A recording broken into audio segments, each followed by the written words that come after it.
Hello, everybody. So let me start out with kind of a bittersweet joke. I may have told you this before, I can't remember, but if so, you'll just have to forgive me. So imagine that you and I today rent a huge football stadium. We fill it full of 100,000 very dedicated seekers. And these seekers may have been on the path for as little as a week, just finished their reading their first spiritual book, or they may have been on the path for 30, 40 years. It doesn't make any difference, but everybody is sincere and dedicated. And so we got a whole throng out there, and then I come out in the middle of the field and I take the microphone and I say, hello, everybody. So the great news is that I've got a wonderful teaching for you tonight. The bad news is that it's not for all of you. So the truth is that this teaching is only for those of you who feel like enlightenment is right around the corner. So would everybody here who feels like enlightenment is right around the corner, would you please raise your hands? And when I say that, 100,000 hands will go up, won't they? Because that's the way it's always felt. It's always felt like enlightenment was right around the corner. I mean, we're just right always on the edge of enlightenment, or on the edge of awakening, are we not? It's just the way it has always felt. I mean, and it's not really funny. That's the spiritual condition. We're either presently abiding in awakening, in enlightenment, or we're right around the corner from it. And it feels like we're right around the corner from it because we really are right around the corner from it.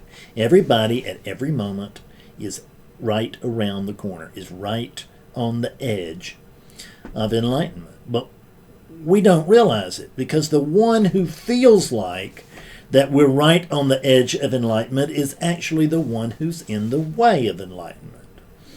So, and I remember I was a seeker for 24 years. I'm not a quick study on any of this, and so I remember very clearly how frustrating that is. Okay, well, I'll just get rid of me. I mean, there's no way to do it, is there?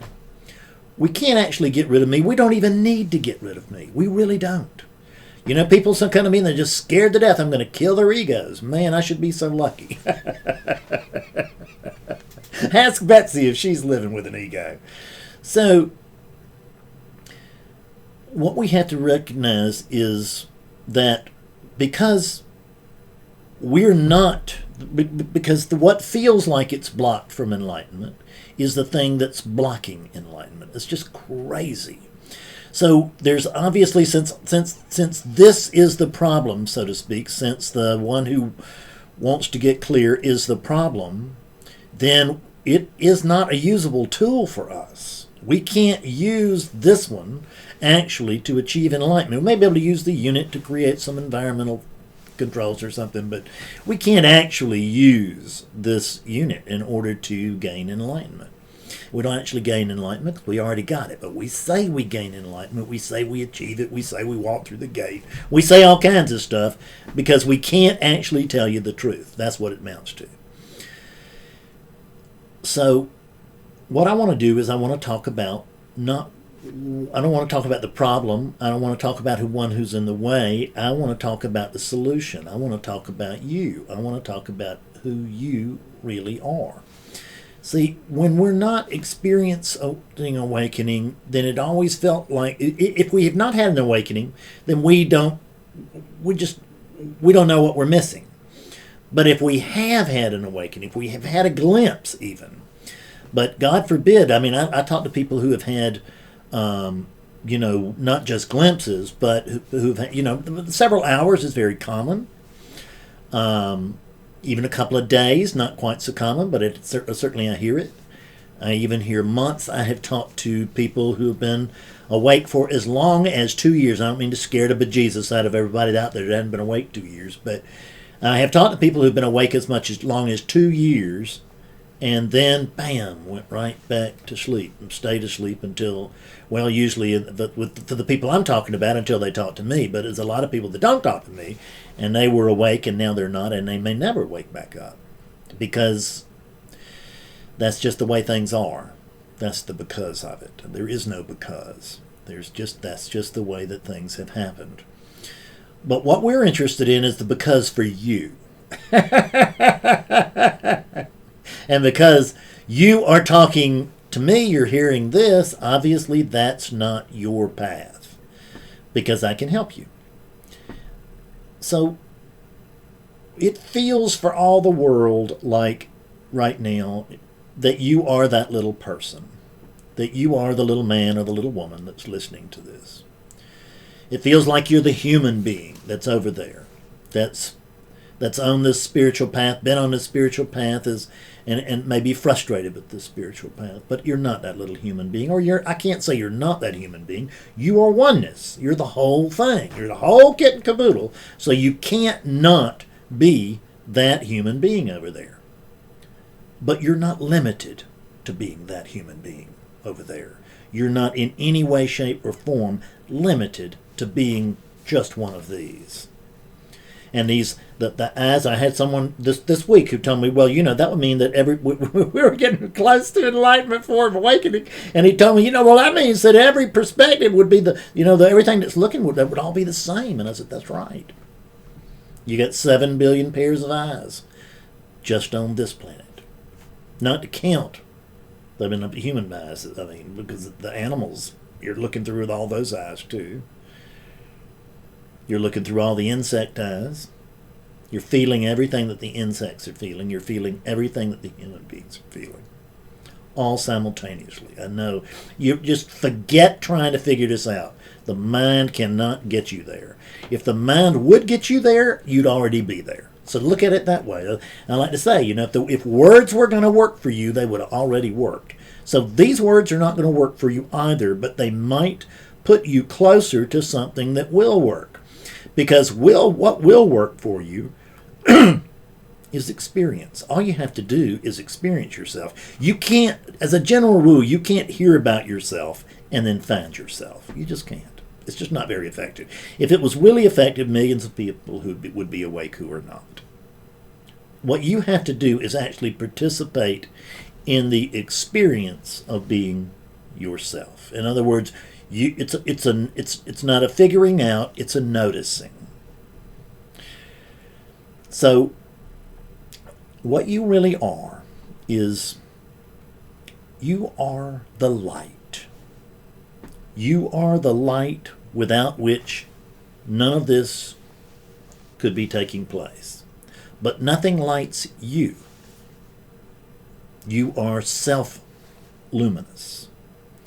And everything that you are lighting up here, this is not other than you. It does not equal you, but it is not other than you. You don't actually need any of this, but all of this desperately needs you. None of this can exist without you, but you can exist just fine without all this, because you actually do exist. Just fine without all this. But we'll go into that some other time. So, we can't use this unit by giving it things to do to actually bring us into a state of awakening. What we do is we use this unit to bring about, to foster the conditions during which you may be glimpsed, you may be recognized. It's like we're setting up little twigs, and we're setting up then bigger twigs and maybe some wood shavings and stuff like that, because we are encouraging a fire. We're encouraging the fire, so that if a fire shows up, it's likely to catch. And then maybe we can even do some sparks. But one thing for sure that we can't do is I can't make anything burn. I just can't make anything burn. I can take stuff that's burnable to begin with. I can take dry wood and dry shavings and dry salt, whatever it is, dry pine cones and stuff, put it down there. And if it's already burnable, then I can encourage the burning of it. But I can't make it burn. That burning has to happen by itself. So we don't want to underestimate the value of building our little fire down here, our little fireplace, so to speak, our fire setup. That's valuable. But ultimately what we have to do is just recognize that I'm not it. I mean, when I say I'm not it, I mean, the unit is not it.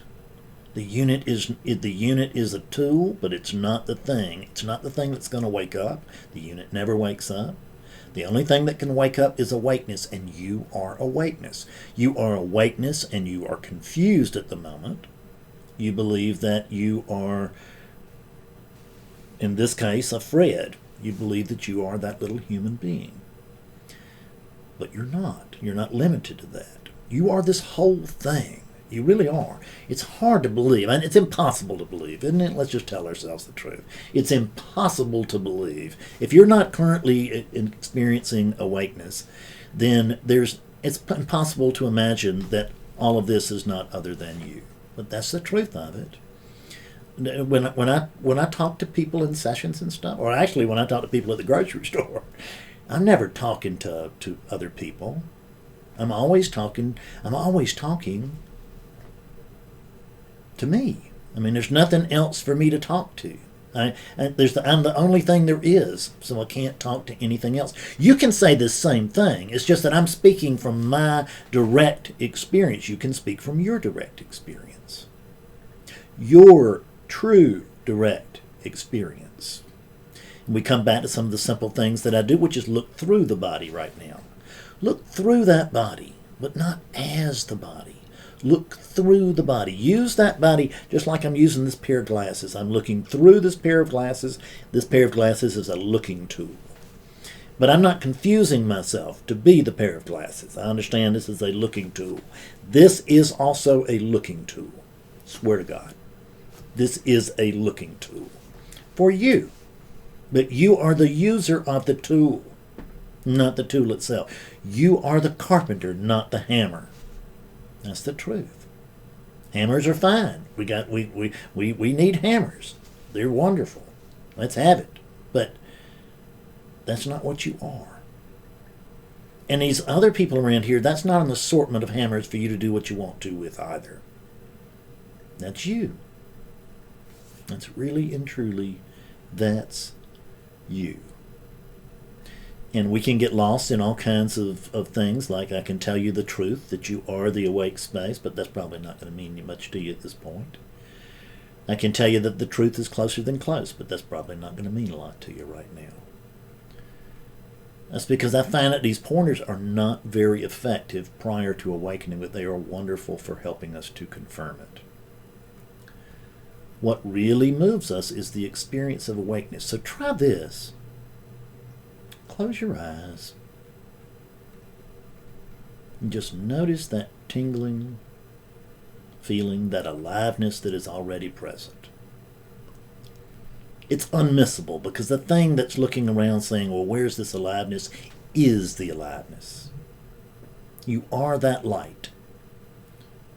You are the light that is lighting everything else up. You are the attention behind the awareness. You are the awareness behind the attention.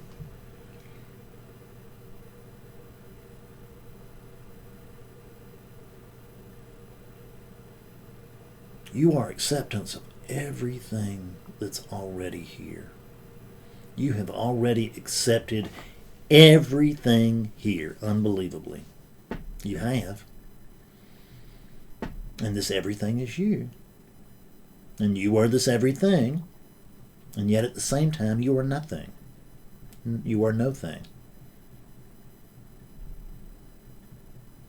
What was it Nisargadatta said? I breathe in, and I recognize that, oh yes, I breathe in, and I recognize I am everything. I breathe out, I see that I am nothing, and in between those two my life hinges or plays or whatever. And this is the truth of it.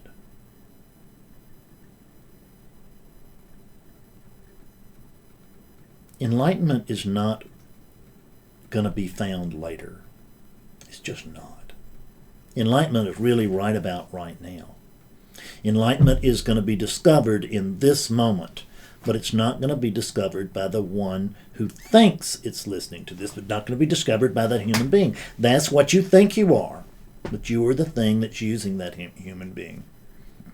And I don't mean that in a bad way. The human being's good. You're not using it in a bad way. You're using it for what it is, which is a tool. So use the tool to draw close and listen to me. You are my very own self. I know that you are me. You know that you are me. But you are just simply playing a game where it's sort of like hide and seek. But see, what the thing is that you cannot experience yourself objectively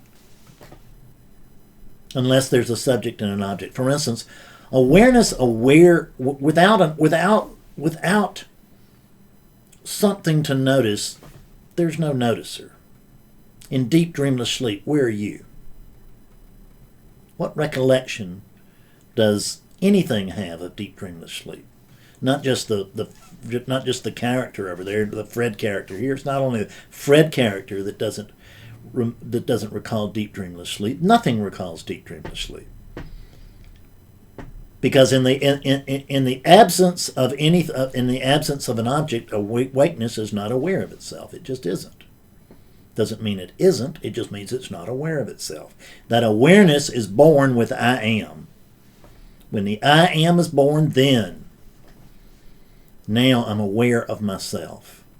Now I'm aware, and this is the fantastic beauty. In that attention, it feels like it's installed in every one of these. That attention is the mechanism by which I look at myself.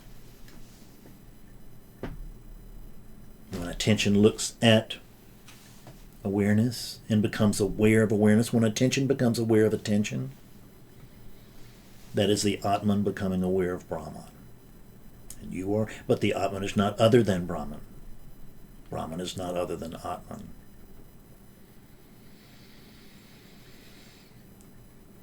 What did Ramana Maharshi say? That the Brahman is, roughly he said, Brahman is the only thing that is real. The world is unreal. The world is Brahman. It's full circle.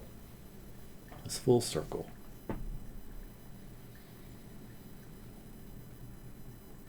What will wake you up is to notice this felt sense of being.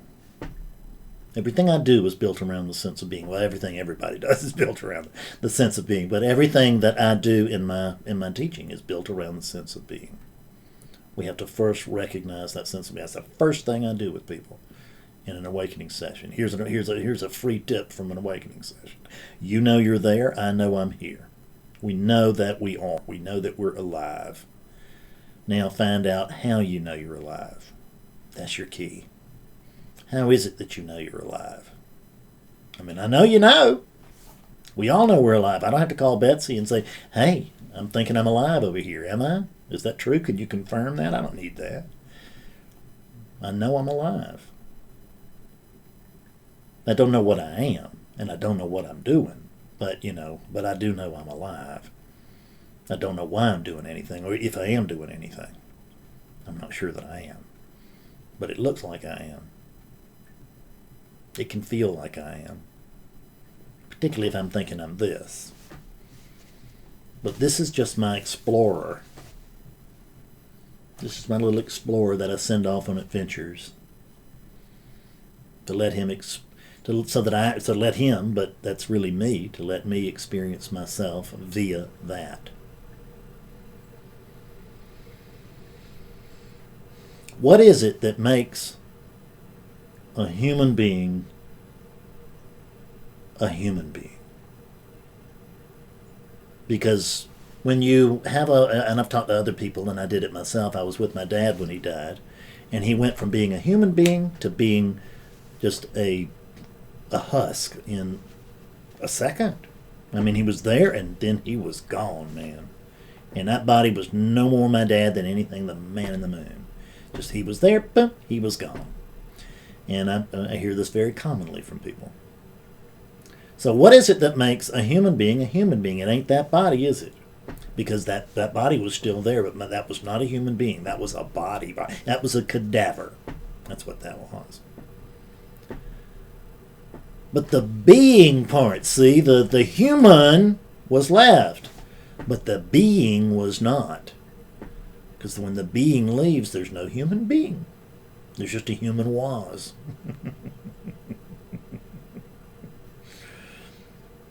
The thing that makes a human being.